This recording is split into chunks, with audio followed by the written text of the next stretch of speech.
Just 1 week into playing EVE Online and you could be making tens of millions of ISK an hour. All of this as an alpha player, and we are going to show you how. This is our Alpha EVE Online Abyss series, so if you want to put your best foot forward when you're just starting out in New Eden, you came to the right place.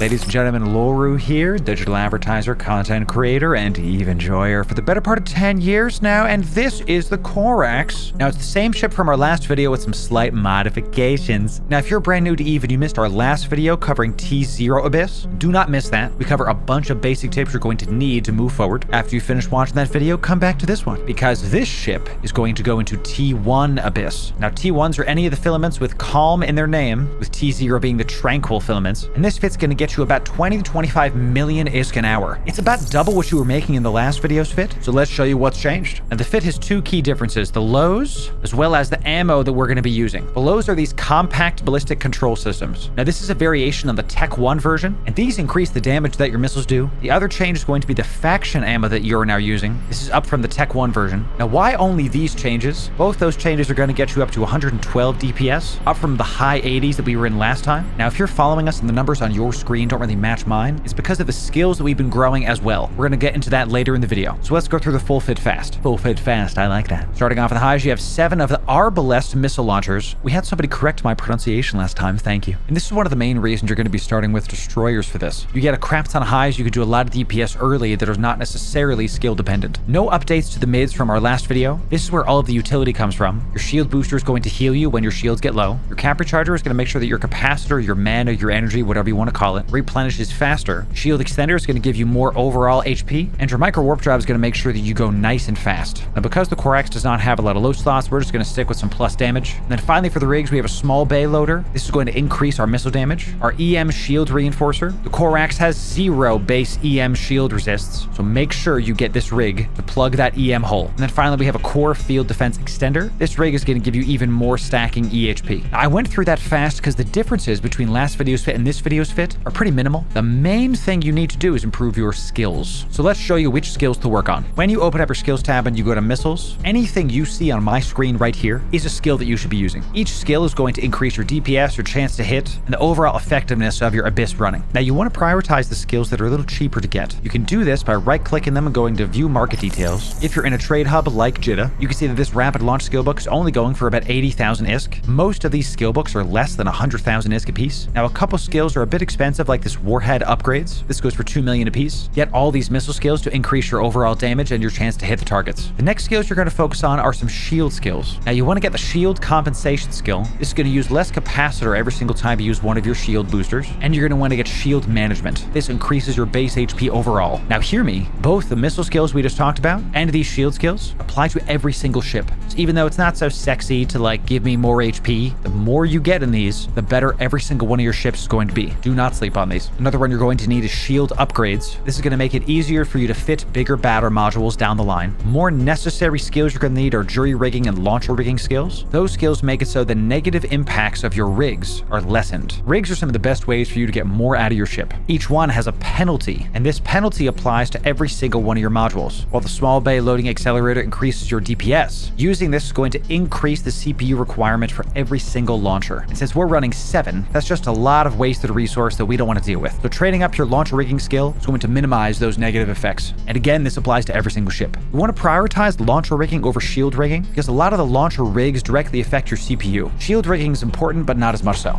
Finally, we get to some of the most important skills you're ever going to train in EVE, and these are your engineering skills. I'm going to go through these quick, but you need to get them to at least 4 as soon as possible. CPU management gives you more CPU, capacitor management gives you more capacitor, and power grid management gives you more power grid for every single one of your ships. These are required skills as you continue forward. So once you get your base missile skills going, hop into your engineering skills, and then get your shield skills going. Now let's get to some more expensive skills. Weapon upgrades is a skill that's going to directly impact the amount of DPS low slots you fit. Remember the cross-link ballistic control systems. You are going to be stuck using the Tech 1 versions of this because your weapon upgrade skill isn't high enough. You want to get this one to about 3 or 4 so that you can start using the Tech 2 modules. More on that in a future video. The big skill is thermodynamics. This skill alone is going to let you start running T1's comparatively to T0 Abyss. Thermodynamics 1 is going to let you overheat your modules. We'll show you a live example of this later. Getting rank 1 of this skill is going to let you supercharge your module for a short amount of time to get more out of it. You can see the various benefits by going to your fit, right-clicking, going to show info, going to attributes, and then coming down to these fire symbols here. These show you what overheating does. So when you overheat, your modules do take heat damage. This is going to eventually break your module, making it unusable. So you can't leave overheating on forever. Now you'll see when we're overheating our shield booster cooldown is going to be 15% faster and also give us 10% more shield bonus. This means instead of 30, we get 33 shield. Doesn't sound like a lot, but every single cycle and against some of the T1 Abyss, you're going to need it. Now thermodynamics is a bit more of an expensive skill. Costs about 8 to 9 million depending on the day. I want to show you alpha something that's going to help you buy things a little bit more effectively. You can apply this system I'm about to show you onto any item, not just this one skill book here. We're going to be using something called buy orders right here. Now you could buy this book right now and you'll pay 9 million ISK, but you see some buyers down here are willing to pay 4.2 million ISK instead of the 9 million ISK. Roughly speaking, the sellers have the book in hand and they're willing to give you the book if you give them this amount of ISK. The buyers have the ISK in hand and are telling the market, I'll give you this much ISK if you give me the book. So roughly speaking, if you want to try to acquire the item for cheaper, you're going to put your ISK up into the market. It's not in your wallet anymore, and wait to see if somebody buys it. But if you're willing to wait a little bit, and if you get a little bit lucky, you can get your item for a little cheaper using the buyers tab. So here's how you can place your buying order. You're going to navigate to the item you want to buy, in this case our Thermodynamics 1 book. You can go to place buy order, and this window is going to pop up here. Now you want to try to match the price to what the buying order here is. You can see it auto defaulted to the sell order instead. So what I'm going to do is double click in this window, and we're going to price right this. Go just a little bit ISK over. 4249000.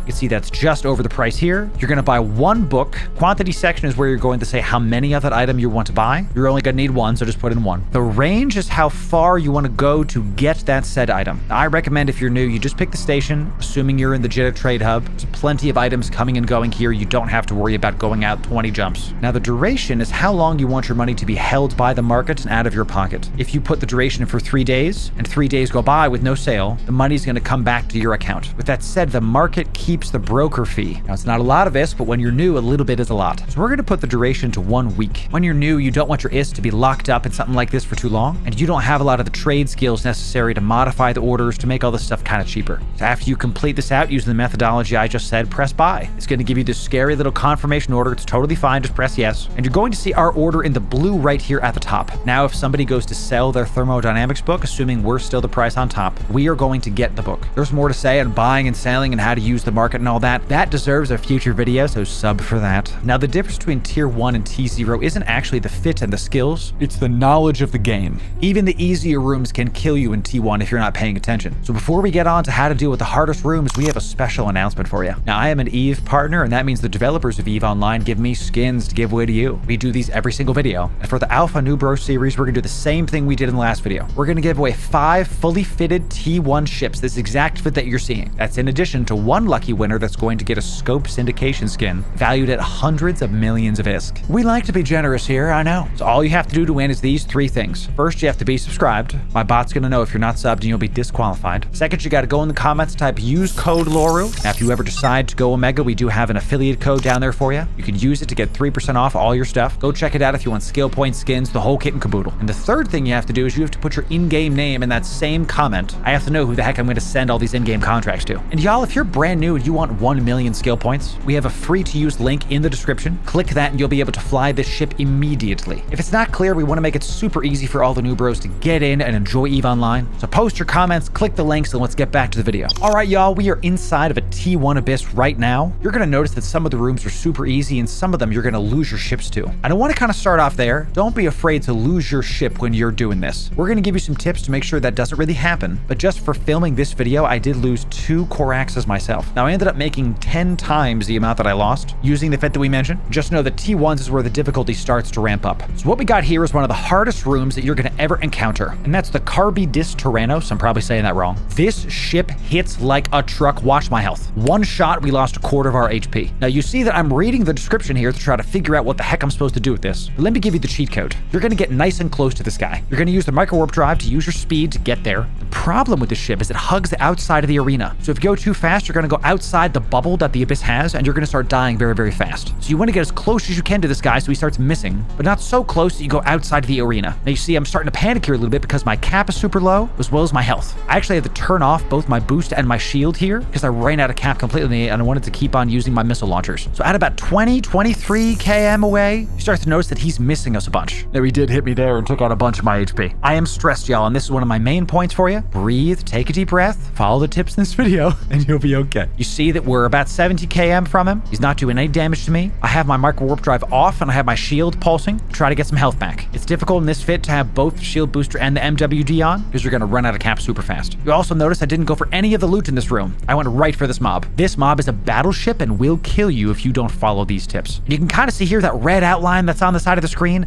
That's the barrier of the abyss. You can see this guy's just chilling on the edge there. He's even doing a little dance right now, trying to make sure that I don't go get him. Once you take him out, go get the loot and proceed to the next room once you've recovered your health and your cap back. All right, I got a fun one for you here. This is the Spark Grip Tessera. Now you'll notice he's hitting me for a crap ton of damage. I made the mistake of figuring it out too late that if you get close to this battle cruiser, you die, and you die fast. The way to beat this guy is to orbit him at a far range. Don't end up like me. I wanted to show you, even I lose a couple ships here and there. So if you ever see the Spark Grip battle cruiser, make sure you orbit him at a far range and he won't do any damage to you. Don't get close to him like I did. All right, I got one more super scary room that you can learn from my mistakes from. This is the Leshak. It's another battleship and it's a Triglavian one at that. Now this is essentially a DPS check, so you just need to get in range and overheat your weapons and keep on going. Now, I ended up going down to hull here. We did take it out. My main problem is I used my first volley to go after the loot. So when you see a battleship, don't go after the loot first like I did. Just keep hitting this thing. Now, I was trying to orbit this thing. I was trying to get close to it. I was trying to get far from it. No matter what I could do, it was just doing consistent damage to me. So my recommendation for you is just to overheat your missiles and just hit it for as much as you can. You might go down to armor, you might go down to hull, but the cost of repairing your ship is so minimal. We're talking tens of thousands of ISK. It really doesn't matter. This is the one where overheating your modules comes into play. You'll notice I didn't really do it till it was too late. So make sure you overheat your missiles first, do as much DPS to this thing as possible, and avoid the absolute nail-biting experience that I was having going down to hull against a battleship in the final room of this abyss. Now, even though we did end up losing 2 ships in the recording of this video, I ended up making around 50 million ISK, and this was only in a couple hours. If it was super fun, it definitely makes your heart race. But that's also one of the reasons I think you need to dive into this now, because as a new bro a weekend, you really have to experience this in order to get good at EVE. Stop being afraid of losing a ship,